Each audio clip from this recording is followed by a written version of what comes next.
Shri Gurubhyo Namaha. Namaste. Welcome to our interview series, Conversations on Consciousness.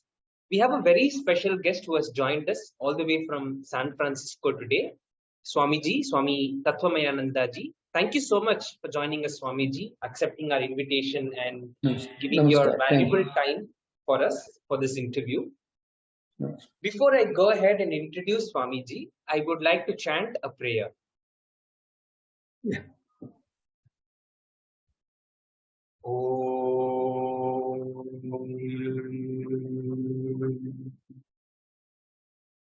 Guru Brahma, Guru Vishnu, Guru Devo Maheshwara, Guru Sakshat Para Brahma, Tasmai Shri Gurave Namaha. Sada Shiva Samarambam, Shankaracharya Madhyamam, Asmadacharya Paryantam, Vande Guru Paramparam.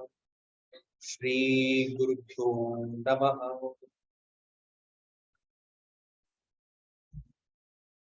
Yeah. Swami Tattwamayananda ji, currently the Minister of the Vedanta Society of Northern California, San Francisco, originally founded by Swami Vivekananda in 1900, served in various centers of the Ramakrishna order in India as editor, publisher, and teacher of Sanskrit and Indian philosophy. He underwent traditional training in Vedas, Hindu scriptures, Sanskrit, and Vedantic literature for many years from his early days. He served in various centers of the Ramakrishna order in India as editor, publisher, and teacher of important Sanskrit texts on Hinduism, Buddhism, and Indian philosophy. Before coming to the United States in January 2012, he was teaching at the Training Center in Belur Mutt, the institution that trains the monks of the Ramakrishna order at the headquarters of the Ramakrishna Mission, Kolkata, India. Apart from his traditional education in Sanskrit, Swami has also received modern university education in English, literature, psychology, European history, and Western philosophy. He's frequently invited for lectures on yoga, Vedanta, and traditional Hindu scriptures, and for participating in interfaith dialogues in India, United States, Australia, and Europe. We are very, very grateful to have you with us, Swamiji. Thank you so much for joining us once again. Thank you, to start the interview, my first question would be, Swamiji, to know how your spiritual journey started. What were some of the events in your life that led you towards the path of Vedanta? Yeah. To begin with, a monk is not supposed to speak too much about his own background, but I mean, in order to fulfill your expectations, I had the opportunity to become familiar with the Sanskrit language and Vedic culture right from my early childhood, because I happen to belong to a tradition, a family tradition that goes back several centuries, thousands of years with Vedic heritage. So that gave me, I don't know how it happened, but right from my early days, I had the desire to become a monk. And after reading the lives of Shankaracharya and Swami Vivekananda, this spiritual monastic aspirations got strengthened. And then, though my first ambition was to go somewhere in the Himalayas, maybe in Benares, Kashi, and those places, and to become a traditional monk, I mean, we are all traditional monks, but the old-fashioned way of studying and teaching and spending your time in some remote ashramas and hermitages in the Himalayan region, that was my dream as a small boy. But I had, of course, later I joined the university and I came in contact with the complete works of Swami Vivekananda. And my own acquaintance with the different systems of Indian philosophy and Western thought gave me the strong conviction that in modern times, the best way to synthesize modern education and ancient spiritual heritage of India is the path shown by Swami Vivekananda. Because Swami Vivekananda embodies the best of our traditional monastic and spiritual values and heritage, and of course the best that modern world can offer. Rational thinking, a scientific temper, humanistic impulse, at the same time without deviating from the path of our ancient Rishi Parampara, which is a sacred spiritual inheritance that we all can claim and all of us have an equal claim on. So I felt that Swamiji's road, the road shown by Swamiji, is the best way to fulfill my monastic aspirations. Thank you. Swamiji means Swami Vivekananda, please remember. That's a term we use in our Ramakrishna Mission tradition when we refer to Swami Vivekananda. Okay, thank you. Thank you. Absolutely. Yeah. Thank you so much, Swamiji. And this in turn also answered my second question, which was to ask you who were constant sources of inspiration and guidance for you. As you rightly mentioned that Swamiji, and through his works and teachings, you have been deeply inspired to take this path of Vedanta. Yeah. Wonderful. Thank you so much, Swamiji. I should add one more very important point, because Swami Vivekananda today is the embodiment and the best example of the best of our traditional spiritual heritage and the best of what we now can offer to our country and generation. Swami Vivekananda gave a new orientation to our ancient Rishi Parampara. And I can tell you, it's very important for us to remember.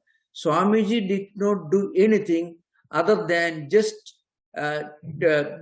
bring the ancient light and the ancient light of our spiritual heritage and reinterpret it, put it in his own practice, and hand over to the next generation. So this process has been continuing in India for thousands of years. If you read Vivekananda's well-known lecture, The Sages of India, which you find in the Colombo to Almora lectures, which was delivered during his long journey from Colombo to Almora after his return to the United States after preaching Vedanta for 4 years in this country, Swamiji talks about this ancient heritage, coming all the way from Vedic times, going through different phases, through Rama, Krishna, and Buddha, then Shankaracharya, Ramanuja, Madhva, and eventually Swamiji comes to Sri Ramakrishna. And in a way, Swamiji himself taught Sri Ramakrishna's teachings in the modern world, and Sri Ramakrishna's teachings is the best interpretation, the best commentary on the spiritual heritage of India. Okay, thank you. Absolutely, Swamiji. And it is also said that the Mahatmas every now and then come in the turn of time, and they try and interpret what was there, what is the heritage, according to the times and the people's tendencies and temperament of those times. And Swami Vivekananda ji is definitely one of those Mahatmas that we revere today. May I tell you why I emphasize this point? I'm very happy to be part of this conversation. Because there is a tendency among many people today to argue that Vivekananda brought a new religion, that Swami Vivekananda taught something totally different from what the ancient teachers taught. Remember, there's a great danger, and it is a trap. It's a trap. Remember, if you write any book, any superficial book, with your own interpretation, there are publishers ready to publish in India and also abroad. People who want to, people with strong divisive tendencies, who want to see India culturally and spiritually disintegrated. There are people who would encourage scholars and all the so-called scholars and writers to write books with a view to create an artificial divide, line of demarcation between Vivekananda and the great heritage that Swamiji himself embodied.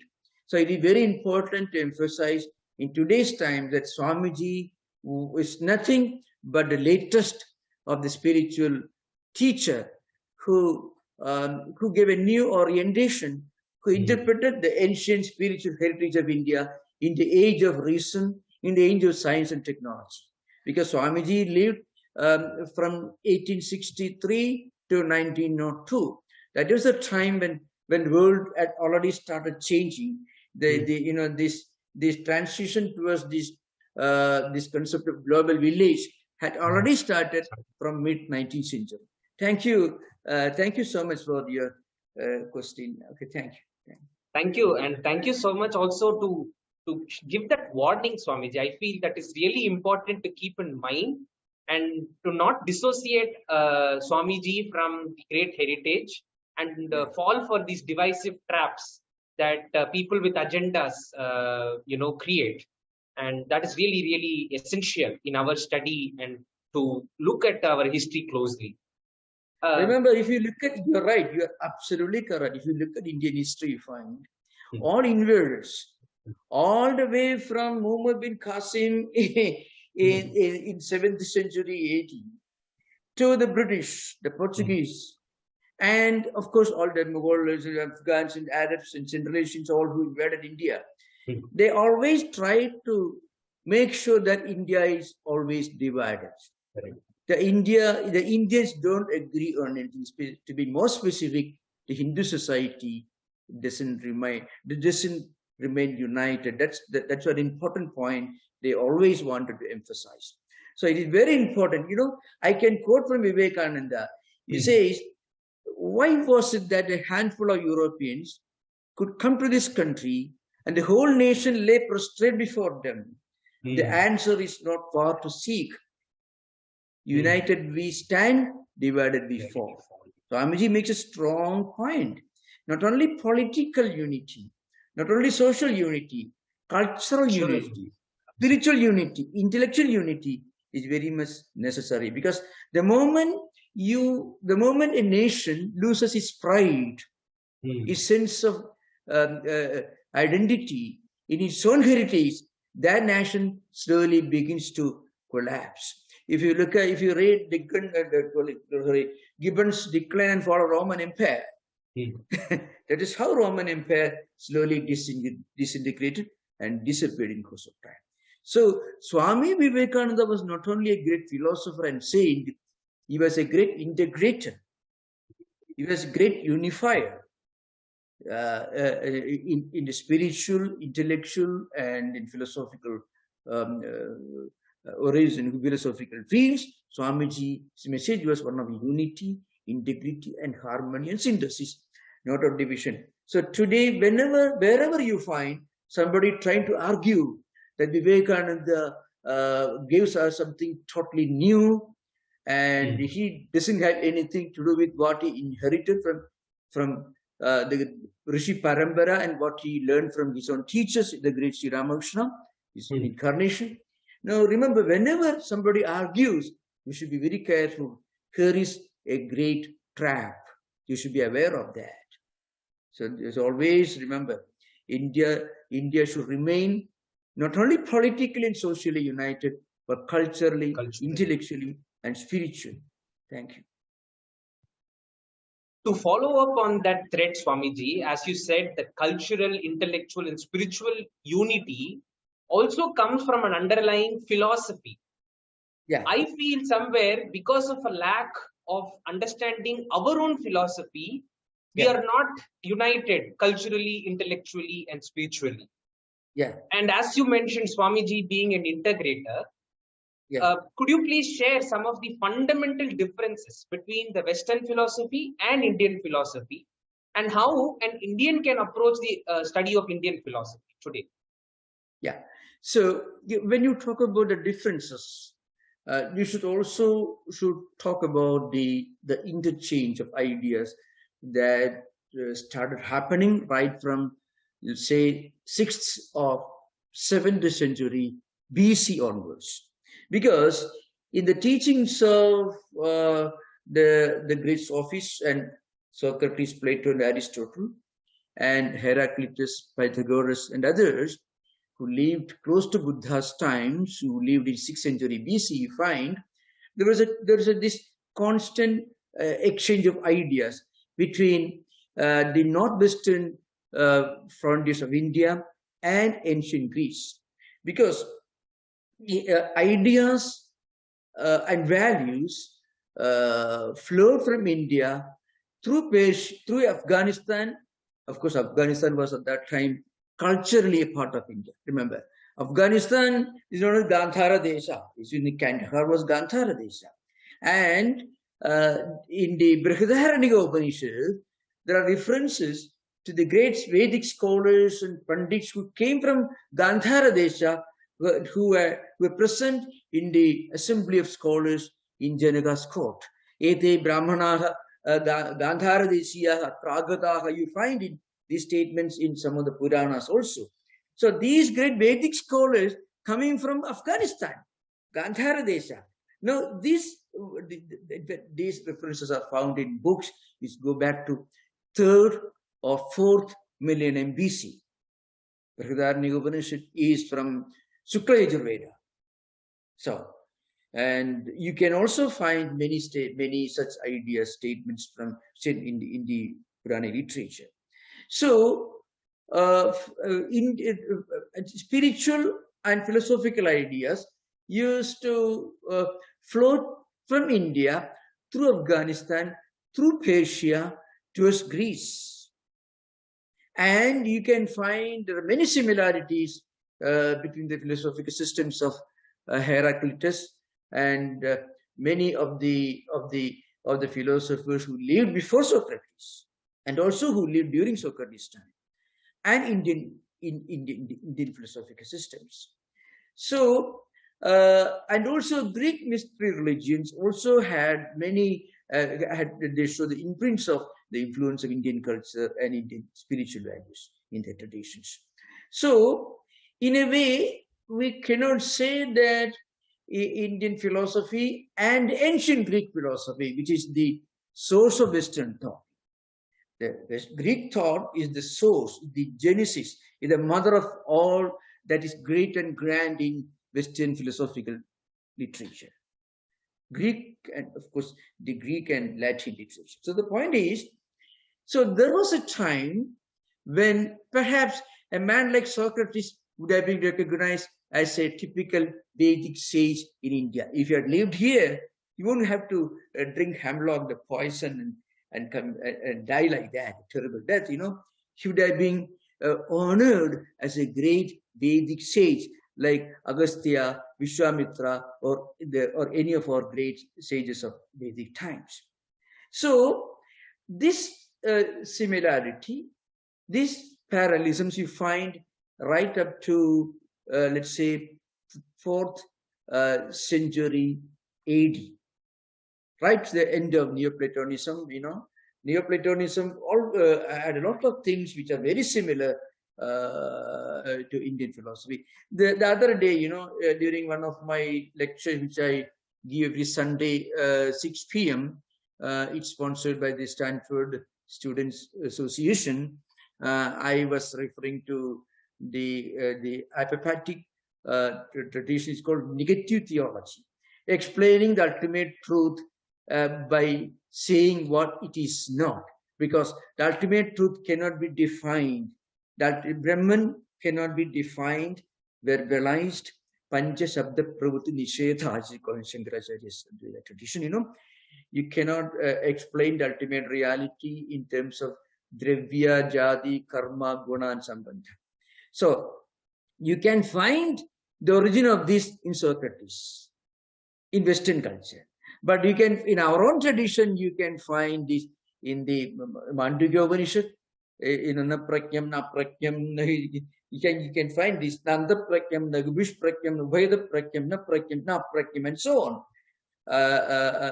So, Shantam Shivam Advaitam Chadutham, and even the 7th mantra of Mandukya Upanishad is nothing but the first document in the tradition of apophatic apophatic theology. It's called negative theology. So my point is, there were many ideas in which the ancient Greek thought and Indian philosophy, Indian Upanishadic philosophy joined together. But from 5th century AD onwards, the dark age of Western philosophy begins. Augustine came. Augustine was a great theologian, though himself was a Greek scholar. Augustine of Hippo, who was trained in Alexandria. But at the same time, he brought in some rigid dogmas into Christian theology. And from that time onwards, philosophy took a back seat in Western world. Philosophy practically died, and later it got a new life only around 18th century or 17th, 18th century with the coming of Kant, Hegel, and others. So what I mean to say, from Augustine onwards, you find Western philosophy took a new turn. It became a bit individualistic. It became too rational in the sense without any connection with the real life. It became a bit unconventional, always moving against the established values. It became just an intellectual movement. It's a flow of ideas. One philosopher will come and he will fight against the views of the previous philosophers, and he'll be contradicted by his next man. So Kant came and he demolished all the existing systems. So you can imagine, so particularly what happened. So it became just an intellectual movement, just a flow of ideas, each cancelling the other. So totally, with the result that Western philosophy became an intellectual soccer, football. Everyone trying to score a goal, but finally, all the time there is the ball is taken away from you by another player, and he will lose his contact with the ball. It will be taken by another player. It goes on, continuing like that. So kind of mutual contradiction, and each cancelling the other is in conflict with the other. Indian philosophy, on the other hand, is called darsana. Darsana means realization, which means it has something to do with the real life. Now, for example, in Indian tradition, if you are a Sri Vaishnavite, let's say follower Ramanuja, you are expected to wear a nama, a particular manner, and you are expected to follow certain food restrictions. Maybe not everyone follows those restrictions in today's world, but I'm talking about how it used to be till, let's say, around 1950s, 1960s, and so on. So you may believe in Ramanuja's philosophy, but your conviction that Ramanuja's philosophy is the right philosophy should show in your lifestyle. So also Madhya philosophy. So also Shankaracharya's philosophy. See, for example, a person who believes in Shankaracharya's Advaita Vedanta cannot say that you are wrong because you are different from me. You have a different view. You have a different perspective. That doesn't mean you're wrong and I'm right. It means you both of us are right. Your attitude, your view, your perception, my perception, my perspective may be different. So the idea that you find in the Gaudavada's Karika, so Siddhanta Vyavasthasu Dvaitino Nischida Dudam Parasparam Viruddhente Taiki Ayam Na Viruddhite. So here is a reference to Dvaitina, not Madhvacharya system. It is a reference to Sankhya system. Because there was no Madhva Siddhanta during Shankaracharya's time, during Gaudavada's time. So Shankaracharya, right in the commentary, says, Asmadiyam Vaidiko Dharma na Viruddhite. Atma Ananyatva. Atman is the same in everyone, in everything. Therefore, we are no quarrel with anyone. So, if you believe in Advaita Vedanta, it's difficult for you to fight with anyone. Difficult for you to quarrel with anyone, because the whole world is an embodiment of one divine spirit. The Antaryami, Atman is Sarvantaryami, and also it is Sarvavyapi. It is omnipresent, it is also immanent. So God, in its highest conception, God is one all-pervading divine reality called Atman or Brahman. That is Advaita Vedanta. So it is built upon the ideal of the unity and oneness of existence. Now, such a thing you don't find in Western philosophy. A philosophy that tells you that the world is spiritually one family. Just imagine, the world is spiritually one family. You can't hurt anyone. You cannot do any harm to anyone because you cannot look down upon somebody else because you and other person are spiritually the same entity. That's the idea. Atman is present in everyone, and the whole world is present in the supreme reality, and everyone is an embodiment of the divine reality. I can conclude this particular answer with one quotation from Bhagavata Purana, where in Nimi Navayogi Samvada, 11th skandha, this is a very wonderful discussion between a philosopher king, more like the philosopher king of Plato's Republic, and Janaka, called Nimi. Nimi is the name.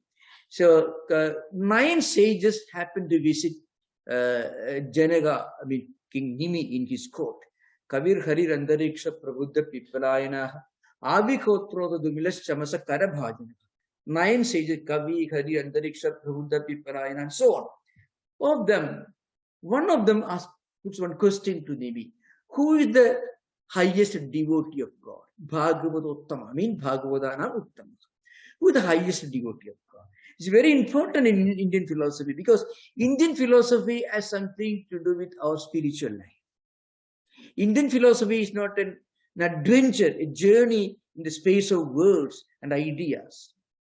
Indian philosophy has something to do with the way we live, the way we look upon the world, the way we interact with our fellow human beings. So the definition given is Sarva Bhudeshu Yapashyet Bhagavad Bhavam Atmanaha Bhudani Bhagavadi Atmani Esha Bhagavadottama. The one who sees God in everything and everyone, and the one who sees the presence of everyone and everything in God. He is the highest devotee. Now, that's why Swami Vivekananda said, the infinite oneness of the soul is the eternal sanction of all morality, all ethics, all good actions. The infinite oneness of the soul means the oneness of the soul means the spiritual unity of existence. Not only human beings, we can't even pollute the waters, skies, the oceans. The divine spark is present everywhere in everything. So this philosophy of ideas coupled with the philosophy of life, that's why Indian philosophy called it darsana. It is realization, not believing, not an intellectual construct, not a concept or idea, because there's a great difference between an idea and real life. Idea is an intellectual construct.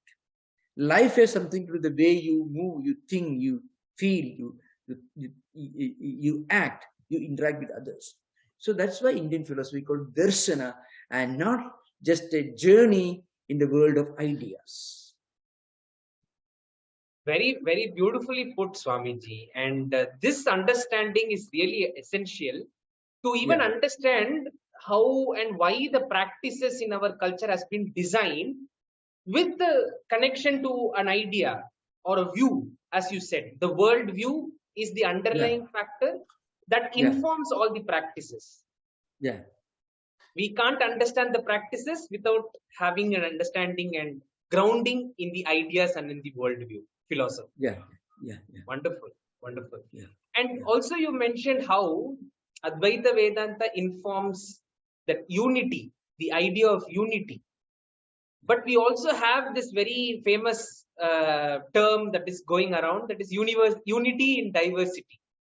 Yeah. Now, many can misunderstand this statement and not understand it for what it is completely. So could you please expand on this statement, unity and diversity? What are possible misunderstandings that one can have in this particular statement? I think you raised a very relevant question, because this could be construed and misinterpreted as some kind of a lax, lazy, and fluid way of looking at everything is okay. No, not at all. Unity in diversity is basically an idea based on the experience of the oneness of existence. And again, it's a matter of experience. Remember, this is an important thing. See, I will tell you. Let's think of people moving, let's say, walking to the top of a hill, from, let's say, one hill, and from different corners, people are moving towards the top of the hill. They are moving. They are going to different trails and different roads. All of them taking them to the top of the hill. Now, if you follow your own track, the one particular road, narrow road or trail, and you reach the top of the hill, because you don't see anyone else anywhere. You think this is the only road you have got. And you are under the impression that nobody's walking, nobody's moving towards the top of the hill, because you see only your own narrow road. When you reach the top of the hill, you look down, you find there are maybe thousands, millions of roads and trails, all leading to the same place, top of the hill. The top of the hill is experience. Experience. So in Indian tradition, Indian spiritual tradition, you begin with rituals, belief systems, theology, dogmas, even philosophy, but they do not constitute the whole of your spiritual journey. You reach the end of your spiritual journey only when you reach experience. So Shankaracharya again and again shouts. Many people in modern times, because unfortunately many of our new interpreters of Vedanta, they do not know Sanskrit. They have not studied Shankara Bhashya, and if at all they have studied only with the help of translations. Suppose you want to get a job as a philosopher in American university. You need a degree from a recognized university. You should have joined, you should have enrolled yourself as a student in a university. You should have undergone training for a specific number of years. Then only you'll be recognized as a qualified academic, fit to be employed as a professor. If you want to become a computer engineer, I think many of you are computer engineers with the great spiritual aspirations, I understand, in Advaita Academy. And I often used to tell many of our friends here, it's a grand example of these great young men who are so imbued with, inspired by India's spiritual heritage, and they're all mostly computer engineers and software engineers. When I think of this, I feel that Vivekananda's dream is getting fulfilled in modern times. Anyway, coming back to the subject. Now, the point is, if you want to get a job of a doctor or engineer or a professor, you need to go training in an institute or a university or a medical college or engineering college, and you should be taught by an engineer if you want to be an engineer. You should be taught by a doctor if you want to be a doctor. You should be taught by a computer expert if you want to be a computer engineer. But Vedanta, anyone can do whatever he wants. Without studying Sanskrit, without studying the Bhashya, you can talk about Vedanta. That is absolutely gibberish. That is the curse of modern times. So what happens, it becomes a cult of intellectual adventurism. It's a very, very important. The great Swamis of our order, the old generation Swamis, they were grand examples of this harmony of traditional learning, traditional understanding, traditional scholarship, and also a very wonderful sense of what is right and what is wrong. So Gambhiranji Maharaj, Swami Ranganathanji must have heard of their names. Vireshwaranandi, Kailasanji Maharaj, Yatishwaranandi. Where are you from? I am from Chennai, India. Chennai. So Chennai, it was founded by Swami Ramakrishnaji Maharaj. Ramakrishnaji Maharaj was a disciple of Sri Ramakrishna, was sent there by Swami Vivekananda. There was an interesting incident that happened in Chennai. So there was a meeting going on. Ramakrishnanji Maharaj was a great Swami. He has written a book, a biography of Ramanujacharya.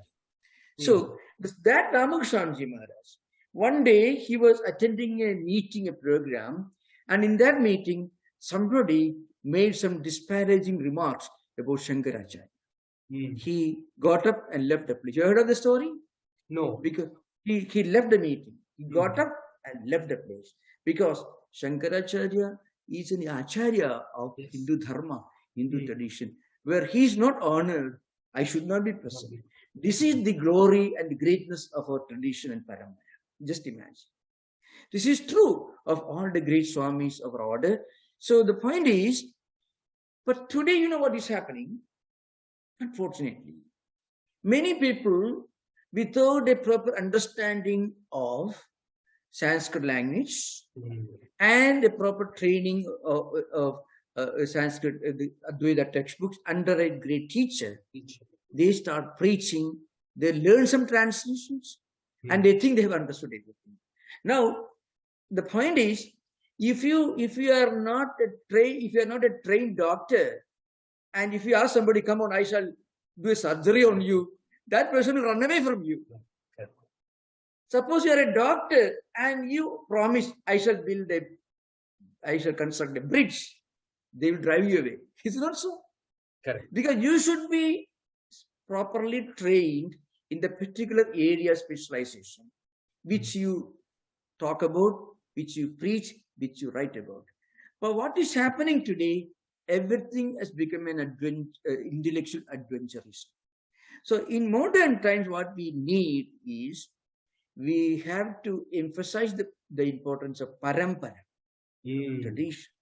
Shankaracharya says, asampradaya sarva shastra vidavi murkhavadeva upekshani. Asampradaya with me, what it means, a person, an individual who is not trained properly in a proper manner. It's a doctor who has not gone to medical college. A computer engineer, or somebody who professes to be a computer engineer, who pretends to be a computer engineer, who doesn't know how to operate a computer. So he pretends to be one. Like this is asampradaya. A person, he may know something by reading, but he is not properly trained by a teacher. He is not part of a parampara. That person, even if he has picked up a lot of things, he should be murkavade upekshaniya. He should be shunned, rejected, as if he is an ignoramus. Now the point is, so modern times, in order to preserve our spiritual inheritance, our intellectual inheritance, Vedanta inheritance, it's a precious treasure. Just, America has this glorious tradition. They are experts, this American, with all the problems, America as a stable democratic institution. See, the innovation, the openness, the law and order, many wonderful things. So also Germany, their expertise in engineering and so on. See, different countries have got different areas of specialization, and they made significant contribution to the totality of human civilization and culture. Every nation, every society has made some contribution, unique contribution to the totality of human civilization and human culture. Similarly, India also has made a unique contribution in the field of spirituality and philosophy. That is a precious, that's a sacred inheritance. That is, if you want to, if you go outside India, if you want to be recognized, you want to be accepted as a civilized man, you should know something about the culture of the country you're coming from. They'll respect you. If you say, I don't care for India, I don't care for Indian values, then if you come here, they won't care for you. Absolutely. If you know something about yoga, Vedanta, the great philosophical tradition of India, then they will respect you, because they know you are a sensible person, you are a worthwhile person. On the other hand, if you go there as saying that your country has nothing, you have no respect for your own heritage, just like saying you have no respect for your own parents, why should you expect respect and recognition from others? So we should remember the sanctity, the sacredness, the purity, and the uniqueness of your own cultural inheritance. Cultural inheritance.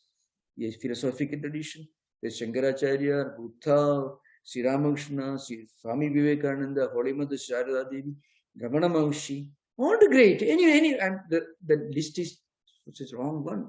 All the way coming from Vedic times, we have built up this unique spiritual heritage. And Swami Vivekananda is the greatest and most wonderful champion of that spiritual inheritance of India. One should be proud of it. So, based on this Advaitic experience of the unity and oneness of existence, the Atman is present in everything and everywhere. So there is no otherness. Vasudhaiva Kudumbakam, Vasudha. The whole earth is family. The whole humanity is your spiritual family. So when you reach that level of experience, from that experience, when you look at it, you find unity in diversity. Unity in diversity may not be recognizable, even discernible as an intellectual construct. Why? Suppose you say everybody is different from everybody else. Every religion has its own speciality. So how can you say you need all the same? So it is not a syncretic, it is not just an artificial intellectual construct. It is a view from the highest spiritual experience of Advaitic unity. Advaita alone can look upon the entire creation as one spiritual entity. And that Advaita was expounded by Shankaracharya. I mentioned this earlier, See, the point is, so there is an interesting, I think it comes in the Bhashya, maybe in Shankara, in Anandagiri Stika, you cannot hit your head with your own hand without feeling the pain. You can't hurt anyone or do harm to any person without hurting or doing harm to yourself. So it is a phase of spiritual experience going beyond philosophy, dogmas, and theological construction.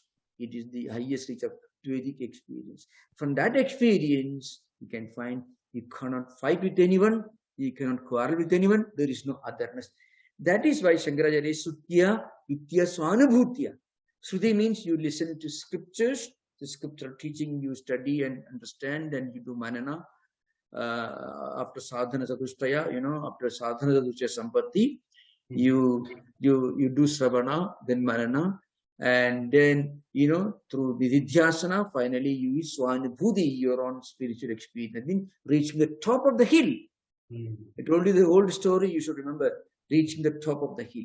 When you reach the top of the hill, that is experience Advaitic unity, Advaitic experience, then you look down, you find all these people are traveling towards the same top of the hill, so same destination, but they are not taking just one road, that taking so many roads, so many different roads leading to the same destination. That's why, in the Rigveda Samhita, in the first mandala, you find Indram Mitram Varunam Akirahu Adho Divyasa Suparno Gurutman Ekam Sat Vipra Bhagudha Vadanti Agnim Yamam Matarishwanamahu. Comes to Rigveda Samhita, first mandala, 164th Suktam, you find Indram Mitram Varunam Aktira. In ancient time, there were so many Devas and Devadas. All these are mentioned in the Samhita literature. These are different names which knowledgeable people use to call the same reality, Ekam Sat. The Ekam Sat is not a name of an intellectual construct. It is a state of spiritual experience, Anubhuti. Shankaracharya calls Swanubhuti, Atmanubhuti. Okay, thank you. Wonderful, Swamiji. And this viewpoint that this is the highest experience, and this statement has been uttered from that experience, understanding of this nuance is really, really critical to not go into misunderstandings and unnecessary visual thinking on this topic. And for this, you also mentioned that what is very important critical is being part of the tradition, parampara.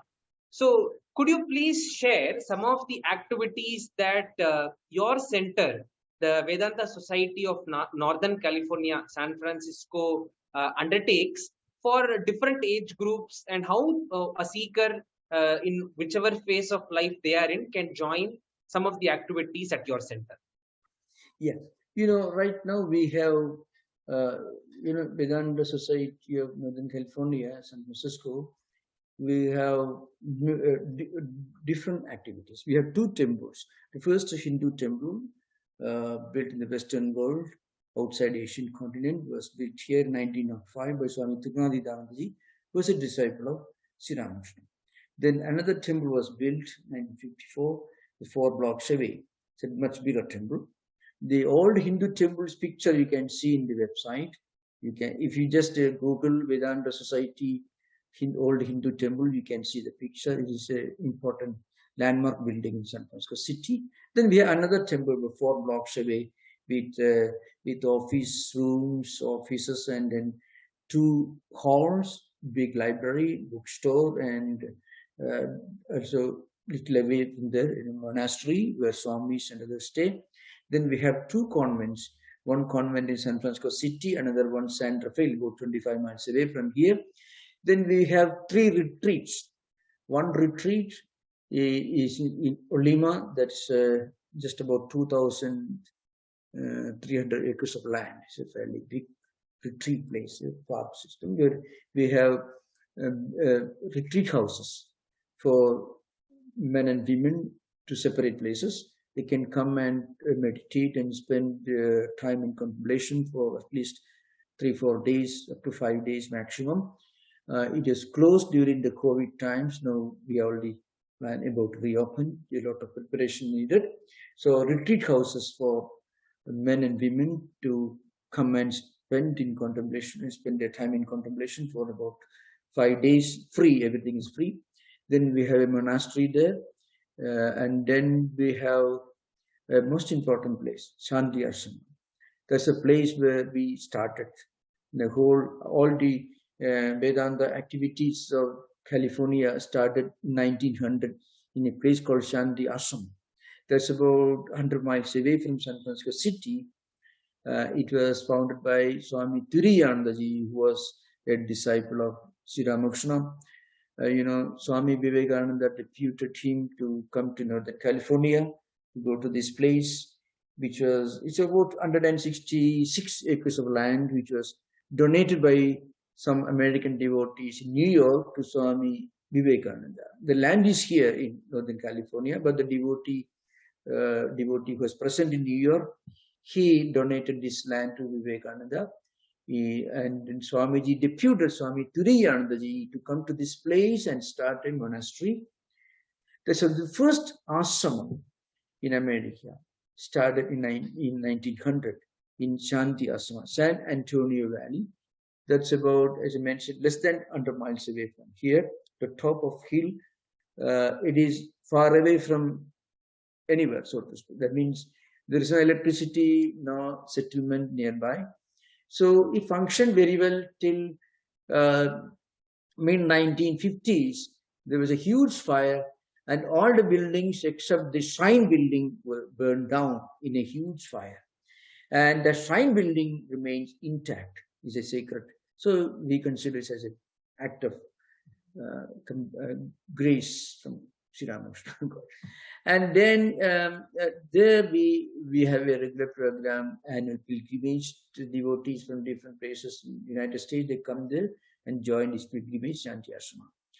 Then we have another retreat that's also about 170 acres in Lake Tahoe, in close to Nevada border. That's about 220 miles away from San Francisco. So we have different establishments and a few other buildings, So we have activities involve teaching, preaching. We have published some important books. We have a very good bookstore where all the books published by Ramakrishna Mission and also published by other spiritual organizations are available, and we have a library. So our activities are spread over a vast area of this Silicon Valley area.